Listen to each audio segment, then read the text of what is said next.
ஒன்னும் அவசரப்பட்டாத, எல்லாம் நல்லபடியா. என்னடாச்சு? எல்லாம் முடிஞ்சிருச்சுண்ணா.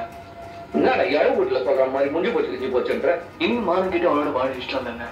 இதுல மானங்கிறது என்னடா இருக்கு? அந்த மாதிரி ஒருத்தர் பார்த்தவங்க பிடிச்சவங்க கொண்டாட்டி சொல்லு. எனக்கு கஷ்டமா இருக்கு. அந்த பொண்ணோட குடும்பம் எப்படி கஷ்டப்படும்?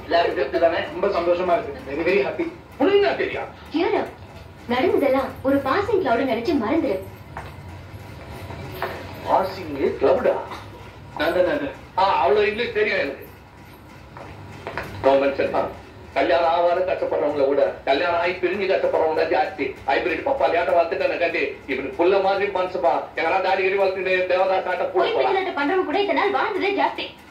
அந்த பொய் புத்தலாட்டெல்லாம் நான் தான் இப்படி சொல்லி சொப்பனாமா. இதுக்கு பேர் தான் போய் ஆனந்த கெடுத்து இவங்களை பிரிச்சது நீ. சாத்தா வேதம் ஓதுதா? இவங்க மட்டும் வேதம் சாத்தா ஓதுறவங்க அப்படின்னா அப்படின்னா இதெல்லாம் ஆராய கூடாது, அனுபவிக்கணும். கேட்கறது கடம்பாக கையில துப்பாக்கினா இதுக்கு என்ன அர்த்தம்? நீங்க என்ன எல்லாரும் கேள்வி கேட்டுக்கிறீங்க? பழமொழி சொன்னா அனுபவிக்கணும். ஓ, கொண்ட ரவுடிகள் கிட்ட நான் அனுபவிக்கணுமா? வா, ஸ்டூபிட், ரிடிகுலஸ். நான் ஸ்டூபிட். நீங்க என்ன சொன்னாலும் நான் கேட்டுக்கணுமா? Don't put word in my mouth. வார்த்தை எப்படிதானேன்றா? நான் அப்பா கரெக்ட் தானே நான் சொன்னது? கரெக்ட். ஆனா எஸ் விட்டீங்க. அதையும் விடுவாங்க. Don't put word in my mouth.